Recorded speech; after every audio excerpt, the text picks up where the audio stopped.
Oi pessoal, tudo bem? A gente vai continuar a nossa aula falando sobre as teorias evolutivas e a aula dessa semana, semana 8, a gente vai falar de neodarwinismo, também conhecido como teoria sintética da evolução, tá? Mas antes da gente começar a nossa aula, vamos fazer uma pequena revisão das teorias de Lamarck e Darwin que a gente já viu, tá? Para quem não acompanhou ali os outros slides, tá?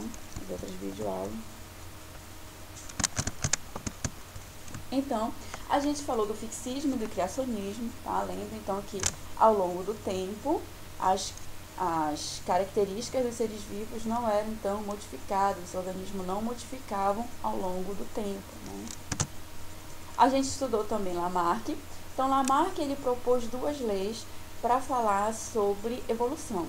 A lei do uso e desuso, ou seja, quanto mais você utiliza uma característica, mais ela se desenvolve, né? E quando você não utiliza muito uma determinada parte do corpo, ela tende a entrar em desuso. E a lei da transmissão dos caracteres adquiridos, ou seja, essa característica muito utilizada, essa parte do corpo que foi muito utilizada e se desenvolveu, é passado para os descendentes, tá? E Darwin, então, propôs a teoria da seleção natural. Os indivíduos são diferentes e os mais adaptados sobrevivem e deixam descendentes.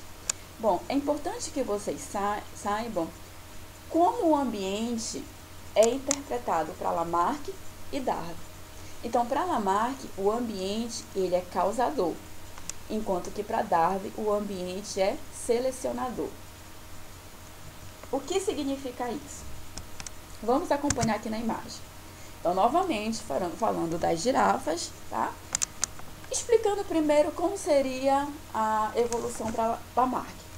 As girafas ancestrais tinham o pescoço curto, e para se alimentar das folhas que ficavam no topo das árvores, elas faziam o quê? Esticavam seu pescoço, né? Como você já estava usando uma parte ali do corpo, e esse movimento repetido ao longo das gerações fez com que as girafas aumentassem então o seu pescoço, ficando que nem as girafas atuais. Então essa característica passou para os descendentes. Então olha aqui, para Lamarck, o ambiente que está causando essa modificação no indivíduo. Então, o ambiente está causando essa modificação. Por quê? Se a girafa tem que se alimentar das folhas que estão lá no topo da árvore, então o ambiente vai causar uma modificação nela. Qual foi a modificação? O aumento do tamanho do pescoço dela, tá? Então, por isso que para Lamarck o ambiente ele é causador. E para Darwin? Darwin dizia que a população ancestral lá, antigamente, de girafas, eles tinham girafas de pescoço longo, e as girafas de pescoço curtinho, tá? A competição por alimentos fez com que as girafas de pescoço longo conseguissem se alimentar das folhas no topo das árvores, né? E além também de conseguir enxergar melhor os predadores à distância. Então, aquelas girafas que tinham o pescoço curto acabavam sendo eliminadas. Então, nesse caso, o ambiente para Darwin ele está selecionando aquele que é mais adaptado. Então, se não, olha só, observe aqui na imagem, eu tenho poucos arbustos, poucas árvores de porte pequeno, para que essas girafas, pescoço curto aqui, conseguem se alimentar. Então, vai favorecer, vai selecionar esse animal, tá bom? Então, para Darwin, o ambiente está sendo selecionador. Quais foram os pressupostos de Darwin? O número de espécies é estável o número de descendentes é estável na maioria das espécies e eles vão competir por recursos do ambiente, tá? Em uma população, encontramos grande variação de seres vivos quanto à forma e comportamento. É o que acontece, olha aqui, com os pássaros tentilhões. São pássaros da mesma espécie, mas observe aqui na figura, olha como é o bico desse pássaro 1, olha como é o bico desse, olha como já é diferente do número 3. Então, ou seja, em uma população, como a população de aves, que está mostrando aqui na imagem, a gente encontra uma variação quanto à forma e o comportamento. Por quê? Esses bicos vão estar adaptados a diferentes tipos de alimentos, ok? Então, resumindo, a teoria da seleção natural é aquela que vai selecionar os indivíduos mais adaptados. Aqueles que vão apresentar características que não são favoráveis a um determinado ambiente, eles vão ser, então, eliminados, tá? Bom, a gente viu também que Darwin se baseou no livro de Thomas Malthus, que dizia que aqui em vermelho, que é o crescimento da população, essa população cresce em escala geométrica, enquanto que a produção de alimentos, representado na linha azul, cresce em escala aritmética, ok? Então, chega uma hora que vai ter muita população para pouco alimento. E vai ter, então, aí briga por alimentos, né, e tudo mais. Bom, a gente sempre fala em teoria da seleção natural proposta por Darwin.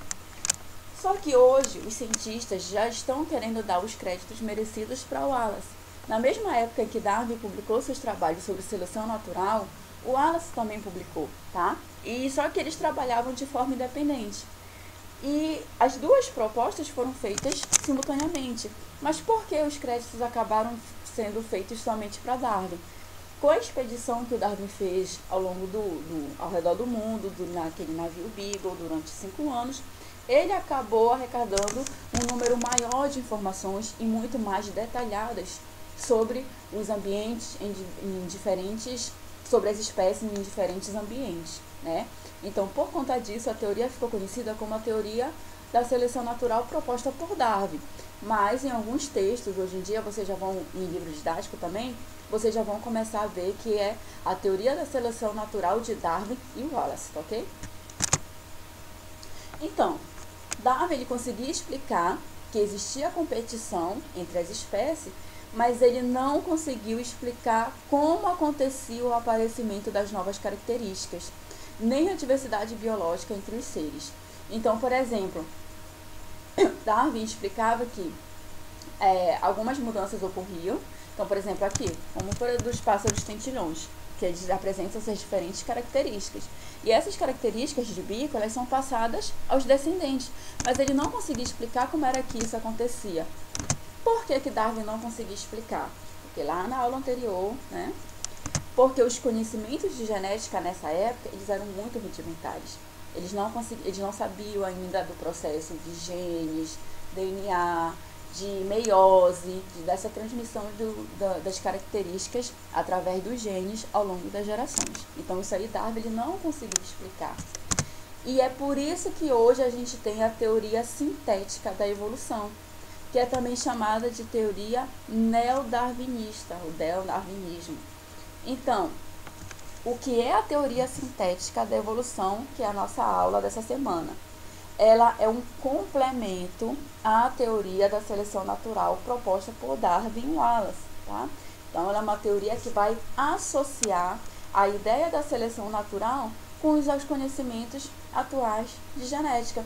Lembra que eu falei anteriormente que o Darwin ele não conseguia explicar esse aparecimento das novas características porque não tinha ainda conhecimento de genética?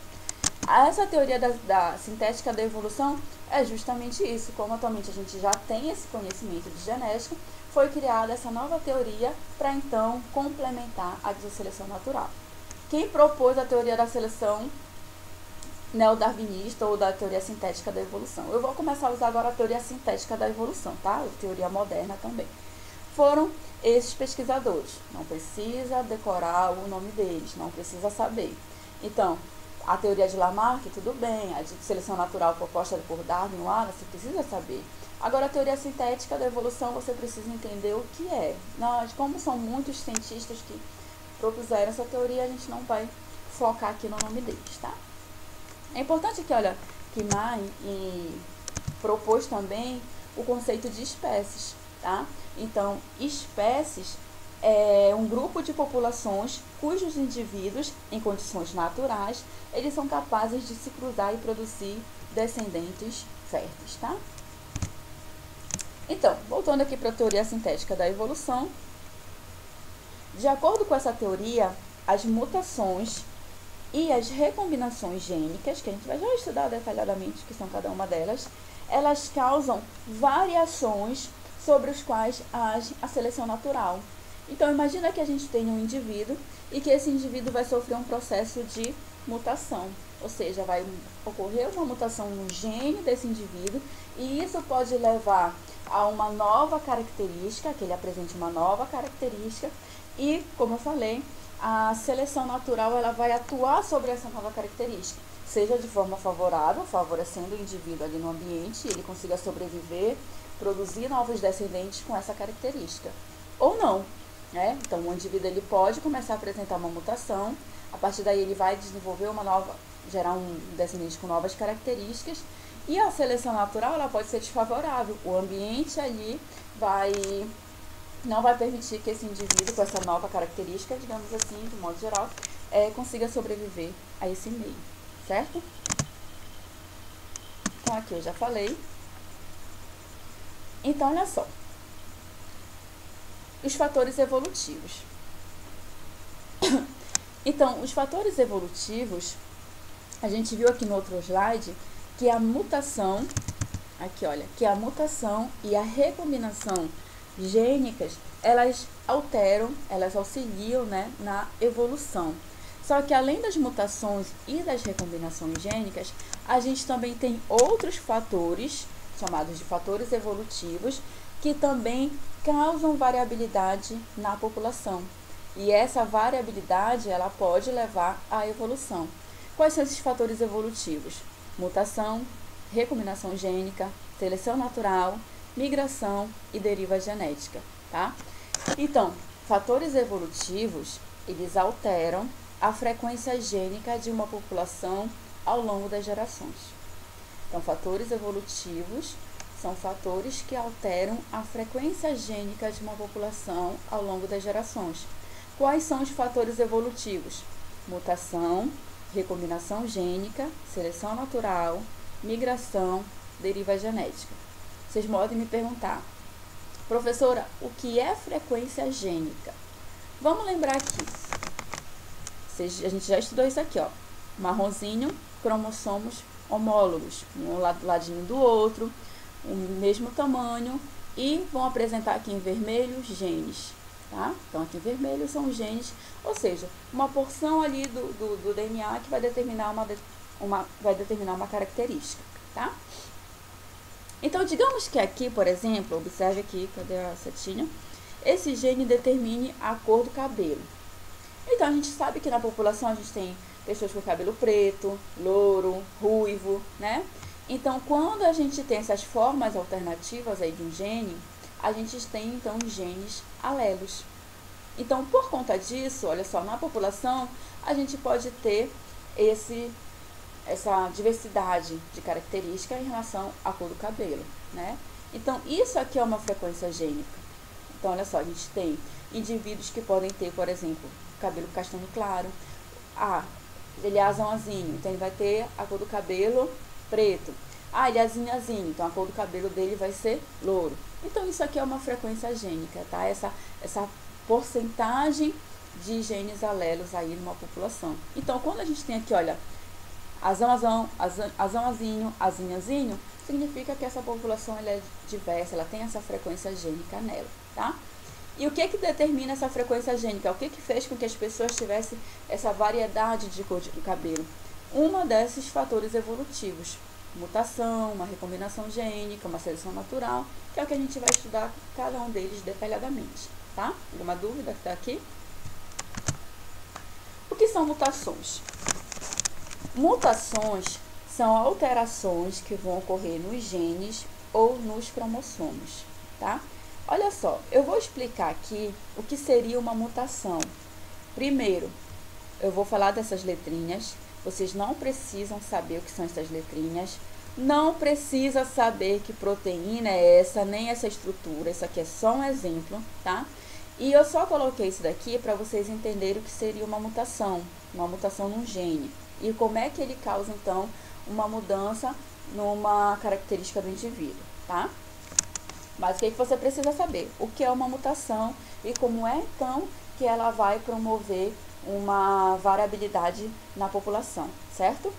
Então, olha só, lá a gente tem aqui, olha, o nosso desenhinho do DNA, tá? Então, graças a Deus, vocês foram poupados dos meus desenhos, que provavelmente em sala de aula eu tentaria desenhar essa molécula de DNA, que o meu provavelmente vai ficar mais bonito, mais didático, tá? Mas vocês vão conseguir acompanhar aqui pela essa imagem. Então, digamos que, olha aqui, a gente tem essas 3 letras, CTC, que significa citocina, timina, citocina. Ah, professor, o que é isso? Tá, são as 3 letrinhas que tem ali numa molécula de DNA, não vou entrar em detalhes, tá bom? Quando essa porção aqui do DNA, esse teu gene, ai gente, cadê a seta? Ela vai determinar, esse gene aqui, a produção de uma proteína. Quando ela CTC, ela determina, vai produzir uma molécula de RNA, complementar a ela, e produz uma proteína. O nome dessa proteína é glutamato, e ela vai ser responsável, então, ali pela hemoglobina da tua hemácia. Vai produzir uma hemácia normal, tá? Então, as pessoas que têm uma hemácia normal, hemoglobina normal, elas produzem ali naquela região do gene dela, essa sequência de genes CTC, e produz normal. O que é que acontece? Podem ocorrer umas mutações, uma alteração em uma dessas letras. Então, ao invés de ser CTC, CTC, agora é CAC. Essa pequena mudança de letrinha de T para A causa a produção de uma nova proteína. Ao invés de ser glutamato, produziu valina. E olha como é agora a hemácia dos indivíduos que têm essa mutação. Ao invés de ter uma hemácia normal, ela apresenta uma hemácia no formato de um foice. Então, os indivíduos que têm a hemácia dessa forma, eles apresentam uma doença chamada anemia falciforme, tá? Isso aqui é só um exemplo, gente, por favor, vocês não precisam sair decorando CTC, nem CAC, nem que é a glutamato, nem valina, nem nada, tá? É um exemplo. Então, isso aqui é um tipo de mutação, uma alteração que ocorre, olha só, causa uma diferença na população. Então, olha só, essas mutações, elas não vão ocorrer para adaptar o indivíduo ao ambiente. Elas ocorrem de forma ao acaso, tá? E, por seleção natural, elas vão ser mantidas quando forem uma seleção positiva, ou seja, se mesmo com essa mudança aqui, olha, os indivíduos vão conseguir sobreviver, vão se adaptar ao ambiente, beleza, é uma seleção positiva. Agora, digamos que os portadores dessa anemia falciforme, eles não consigam se adaptar ao ambiente e acabam morrendo, eles vão ser, então, eliminados. A gente vai ter uma seleção negativa, tá? Existem mutações que a gente chama de neutras, ou seja, aquelas que podem ocorrer a mudança aqui, gera uma outra proteína, mas não altera ali a característica, é uma mutação neutra, tá bom? As mutações, elas podem ocorrer em células somáticas, aquelas células aqui de 22 pares de cromossomos que ficam nossas células do nosso corpo, ou em germinativas, que são aquelas células que produzem os gametas. Quando as mutações ocorrem nessas células germinativas, é passada então aos descendentes, ok? Recombinação gênica. Então, recombinação são combinações de genes que ocorrem durante o crossing over ou durante a fecundação. O que é o crossing over? Então, lembra que a gente falou que a meiose é um processo de divisão celular que vai formar quem? Os gametas, né? A meiose, ela é dividida em várias etapas. E numa dessas etapas, ocorre o seguinte, o crossing over, que a gente tem aqui, olha, os cromossomos homólogos, e esses cromossomos sofrem o que a gente chama de permutação ou crossing over, olha só. É como se eles se cruzassem aqui, olha, e misturassem essa região de genes aqui entre eles. Então, no final, a gente tem esses cromossomos aqui, olha só, recombinantes. Ou seja, que ocorreu uma troca, uma permutação ali entre eles. Isso aqui causa uma combinação de novos genes. Isso aqui normalmente ocorre durante a meiose, tá? Ou então, uma recombinação, ou seja, uma combinação de genes pode ocorrer durante a fecundação. Olha só, imagina que é a fecundação de uma abelhinha macho e uma abelhinha fêmea. Então, o espermatozoide dessa abelha macho aqui possui um conjunto de genes, uma estrutura ali genética, e o óvulo da fêmea também. Então, no momento da fecundação, o que é que acontece com esse material genético masculino e feminino? Eles vão, então, ocorrer o o cruzamento ali entre eles, vai ocorrer uma recombinação desses genes, gerando um indivíduo que pode, a partir daqui, ter uma característica que não tinha nem no pai e nem na mãe, tá? Então, isso aqui pode ocorrer também. Isso aqui é uma recombinação gênica. Então, durante a formação de um indivíduo, essa pequena crossing over, ou seja, essa pequena permutação que ocorreu na perninha do cromossomo, pode formar um novo gene que vai determinar uma nova característica nesse novo ser, beleza? Isso é a recombinação gênica. A seleção natural, que a gente já viu, que é um fator que vai selecionar os indivíduos mais adaptados ao ambiente.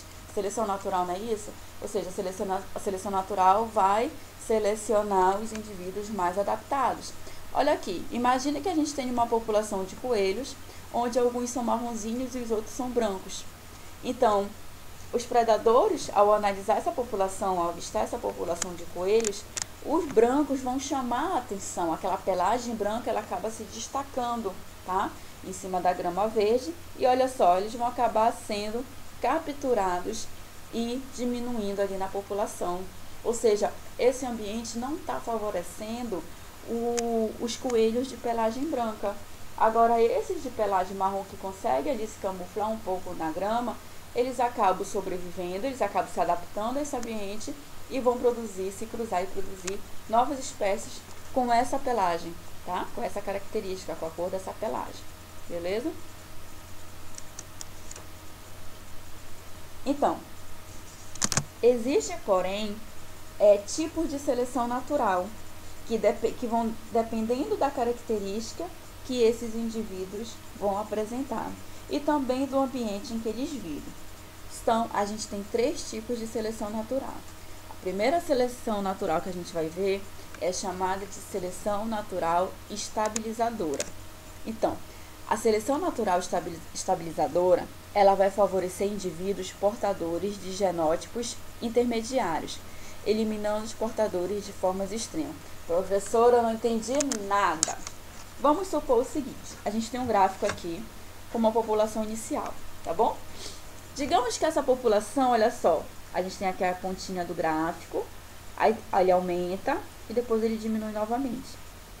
Isso daqui é como se estivesse mostrando as características fenotípicas da população, tá bom?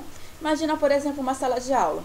Eu pergunto para vocês, na sala de aula do 9º ano, não sei, acho que vocês devem ter 1,5 m, não sei a altura de vocês. Então, vamos supor que numa sala, a altura 1,5 m para um aluno de 13 anos seja considerado normal. Então, aqui, olha, a maioria dos alunos, tá, vão apresentar essa altura. Só que todos vão ser da mesma altura? Não. Podem observar que na sala de aula vão ter aqueles que são mais baixinhos. Então, esses mais baixinhos, eles vão ocupar um extremo do gráfico. Eita, cadê? Então, digamos que aqui sejam aqueles que têm menos de 1,5 m, tá? Então, eles vão ocupar um extremo do gráfico. Só que já repararam que tem, numa sala de aula, os alunos da mesma idade, só que acabam sendo mais altos. Então, eles vão fazer parte do outro extremo. Então, a gente vai ter aqui, olha, numa população, a relação da altura. Então, a altura é 1,5 m, então da população é normal. Então, a maioria daquela população vai estar aqui, olha, num gráfico, no intermediário, apresentando a altura de quanto? 1,5 m. Aqueles indivíduos mais baixinhos, 1,30 m, 1,40 m, vão ocupar uma das extremidades do gráfico. E a outra extremidade são aqueles indivíduos mais altos, que já vão apresentar 1,70 m, 1,80 m, que já não são tantos ali na população. Então, eles vão ocupar um outro extremo do gráfico. Então, isso daqui é o que está mostrando como se comporta uma característica fenotípica na população através de um gráfico, tá bom? E ela vai fundamental para que a gente entenda esses tipos de seleção. Então, seleção natural estabilizadora vai favorecer indivíduos portadores de genótipos intermediários. Pode colocar fenótipos também, tá? Intermediário. O intermediário, gente, é esse aqui do meiozão. Então, se eu fosse falar da altura, quem é que ia ser favorecido numa seleção natural estabilizadora? aqueles indivíduos na população que apresentam 1,5 m, porque é o que compõe todo mundo. Então, e eles iam ser favorecidos. Aqueles que têm menos de 1,5 m e mais de 1,5 m, que ocupam os extremos, eles iam acabar sendo prejudicados ou eliminados, certo? Por isso que a gente fala eliminando os portadores de formas extremas. Exemplos de uma seleção natural estabilizadora são os africanos, que são portadores de anemia falciforme. Professor, o que é anemia falciforme? É justamente essa característica que eu acabei de falar anteriormente, olha. Então, portadores de anemia falciforme são esses que têm as hemácias dele que nem um foice, olha só, tá? E o que acontece? Eles não conseguem captar bem o oxigênio e por conta disso, muitos acabam morrendo. Muitos portadores de anemia falciforme acabam morrendo. Só que a gente tem essa doença, essa anemia falciforme, ela é causada por um alelo autossômico recessivo. Então, para um indivíduo ser para ele ter anemia falciforme, ele vai ter azinho, né?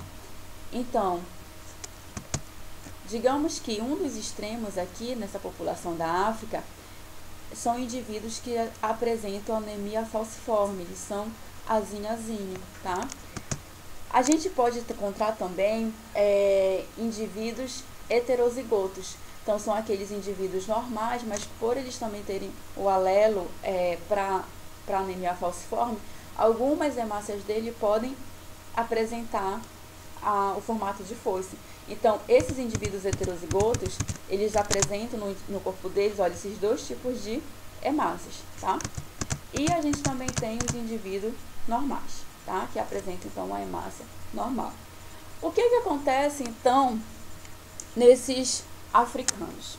Lá, a incidência de malária, ela é alta, tá? Só que estudos já mostraram que indivíduos que são portadores de anemia falciforme, eles têm uma resistência maior à malária, porque o parasita causador da malária, ele se insere, para terminar o ciclo de vida dele, ele se insere nas hemácias, tá? E continua ali o ciclo de vida dele. Os indivíduos que são portadores de anemia falciforme, como ele já tem uma hemácia alterada, o parasita ele não consegue se alojar e ele acaba morrendo. Lógico, logo, quem é portador de anemia falciforme tem uma resistência maior à malária. Mas, o que a gente observa nos africanos portadores de anemia falciforme? Que existe uma seleção natural lá que é chamada de estabilizadora. Ela vai favorecer quem? O genótipo intermediário. Quem é o genótipo intermediário aqui? Olha, os heterozigotos. Por que eles são favorecidos? Porque eles vão apresentar hemácias normais e hemácias no formato de foice. Então, se eles se contaminarem com a malária, o parasita ele vai encontrar hemácias no formato de foice e eles acabam não completando o seu ciclo de vida. Eles acabam sendo mais resistentes, mais adaptados a sobreviver naquele ambiente, né? Os indivíduos que são heterozigotos para anemia falciforme, então eles conseguem sobreviver. Por isso que eles acabam tendo aqui, ó, uma vantagem em relação a quem apresenta somente anemia falciforme, até porque quem é extremamente anêmico falciforme, ele acaba morrendo, né? E em relação a quem é um indivíduo normal, porque se o indivíduo ele é normal, se ele for contaminado pela malária, ele pode acabar morrendo, porque todas as hemácias dele vão ser normais, logo o parasita consegue se instalar, consegue completar o seu ciclo de vida e consegue, às vezes, acabar matando o indivíduo. Já aqueles que são heterozigotos, que fazem parte aqui da galera intermediária, que é a maioria da população da África, por isso que a gente fala dos africanos, portadores de anemia falciforme, eles conseguem sobreviver, eles conseguem se adaptar ao ambiente ali onde a incidência de malária é muito alta, justamente por eles terem no corpo deles essa anemia em formato de foice, tá? A gente também tem um tipo de seleção natural chamada de direcional. Já aqui vai favorecer os indivíduos portadores de um dos fenótipos extremos, ou seja, uma das pontinhas, tá? Digamos que aqui esteja representado no gráfico as bactérias resistentes a antibióticos. Então, aqui nesse extremo, a gente tem aquelas bactérias que não são resistentes a antibióticos. Aqui no meio, ou seja, a maioria das bactérias são pouco resistentes a antibióticos. E aqui, esse outro extremo, são aquelas bactérias que apresentam um gene de resistência ao antibiótico, né? Então, o que acontece? Quando a gente usa um determinado antibiótico, quem vai ser favorecido? As resistentes, né? Então, a gente está favorecendo quem? Um dos extremos aqui, porque aquela população que é resistente ao antibiótico sobrevive. Quem não é resistente, ou que apresenta pouca resistência, acaba, então, sendo eliminada, tá? E a gente tem também a seleção natural disrupta ou diversificadora. Esse tipo de seleção natural, ela vai favorecer os dois extremos e muito raramente aqui a intermediária. Então, digamos que eu tenho uma população de borboletas. Existem algumas borboletas que apresentam uma coloração forte, outras produzem substâncias nocivas, e aqui eu vou ter aqui um intermediário no qual ela não vai apresentar nenhuma coloração forte e nem uma produção de substância nociva, tá? O que acontece? Eu tenho aqui uma borboleta que é chamada de borboleta monarca. Olha aqui ela na imagem. Ela apresenta uma coloração bem forte, que é esse laranja bem forte, tá? Contrastando aqui com o preto. Além disso, ela produz uma substância nociva. Ela justamente apresenta os dois extremos de uma população. Então, ela vai ser favorecida porque um predador, ao conseguir avistá-la, aquela cor dela já vai chamar a atenção, né? Então, ele consegue identificá-la facilmente. Só que, ao tentar se alimentar dela, ele vai perceber que ela apresenta uma substância amarga, uma substância que pode matá-lo.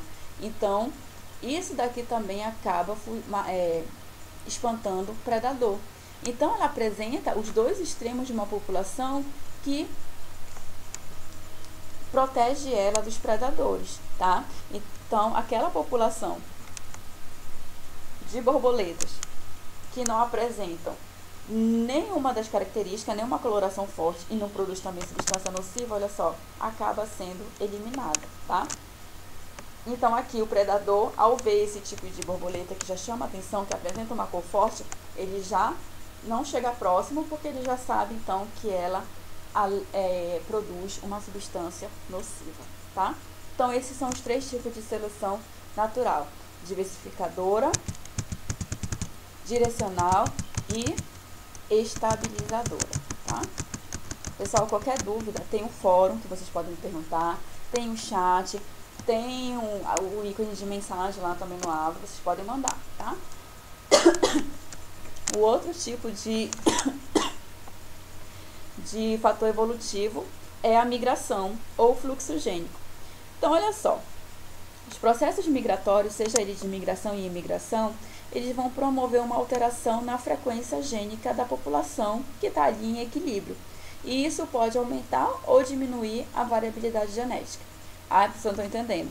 Então, eu tenho aqui, olha, duas populações, digamos que essas duas populações de besourinho, não sei o que é isso aqui, então, besourinho, estejam separadas, olha só, por um grande... uma grande montanha. Então, a gente tem aqui uma montanha separando essas duas populações. O que acontece? Essa população aqui de besourinho, elas são branquinhas e apresentam o genótipo azinho, todas elas. Já essa outra população que fica do outro lado da montanha, apresenta a coloração escura e apresenta o genótipo azão, tá? Olha aqui o que está acontecendo. Uma está migrando para outro lado da montanha. E aí, ela vai chegar aqui com essa população e o que pode ocorrer? O cruzamento. Qual é o genótipo dessa que está chegando? Azão. Qual é da população que já lá que está ali estável? Que está em equilíbrio? Azinho. Se elas se reproduzem, vão começar a produzir, então, besourinhos com o genótipo azinho. Então, olha só, está mudando a variabilidade genética aqui da população. Beleza? A deriva genética, então, nosso último fator evolutivo, é quando ocorre uma variação brusca na frequência de um determinado gene. tá? Em uma população principalmente muito pequena. E é por mecanismo, então, casual, tá? Isso pode causar o desaparecimento de uma característica e diminuir a variabilidade genética. Imagina que a gente tem aqui, olha só, uma floresta, tá? E aqui a gente tem uma população de coelhos, tá? Então, imagina que aqui seja o genótipo desses coelhos. Então, a gente tem coelhos que apresentam o genótipo, olha só, azão-azão e azão-azinho. Estão vendo aqui, ó, azão-azão, azão-azão, azão-azinho, azão-azinho. E a gente tem aqui eles vivendo em equilíbrio. O que pode ocorrer? Bruscamente pode ocorrer uma desertificação. Essa área aqui, olha, ser totalmente perdida, tá? Ficando um deserto. E olha só, os únicos sobreviventes foram essa pequena população. Então, esses são os únicos sobreviventes. Qual é o genótipo que esses sobreviventes estão apresentando? Azão-azinho, tá? O que acontece? Eles vão chorar, vão morrer? Não, eles vão começar a se reproduzir. Nisso que eles começam a se reproduzir, eles vão reconstituir a população. Pode ocorrer, olha só, um reflorestamento, tá? E a gente vai ter novamente aqui a população de azão-azinho. Nesse cruzamento, vai chegar uma hora que os indivíduos que são, olha, azão-azão, vão começar a aparecer. Lembrando, olha só, cruzamento de azão-azinho com azão-azinho, olha, azão-azão. Então, tenha a probabilidade de vir um indivíduo com o genótipo azão-azão. E essa população aqui, com o tempo, ela vai começar a, então, a se estabelecer, voltar a ficar, como é que a gente chama? Em equilíbrio, tá? Então, isso daqui, olha só, observe, então, que a gente tinha uma população que, devido a uma catástrofe, digamos assim, foi uma queimada, um exemplo também, tá? A desertificação também. A população ficou resumida a resumida ali a uma pequena quantidade de indivíduos. E esses indivíduos, eles acabam populando novamente, tá? Repopulando ali. Então, olha só, isso é que a gente chama de efeito fundador ou gargalos de garrafa. O estabelecimento de uma nova população a partir de poucos indivíduos que emigram de uma população original, tá? Então, eles vão começar, então, a formar essa nova população. Então, gente, isso daqui é a teoria sintética da evolução. Então, através desses fatores evolutivos, esses 5 fatores evolutivos que a gente estudou, é que novas características surgem nas populações. É isso que causa essa variabilidade genética na população. E é por conta disso que os indivíduos, apesar de serem da mesma espécie, vão começar a apresentar mudanças, vão começar a apresentar uma variabilidade genética, tá beleza? Então, qualquer dúvida, a gente pode me mandar mensagem, eu estou todo dia acessando o AVA, tá? E na semana que vem, a gente vai começar a falar de evidências da evolução. E eu vou gravar uma outra videoaula também para explicar os mecanismos da evidência da evolução, tá? Então, gente, por favor, assistam a aula, deixem seus comentários, deixem um joinha, tá? E eu vou esperar vocês lá no AVA para tirar as dúvidas.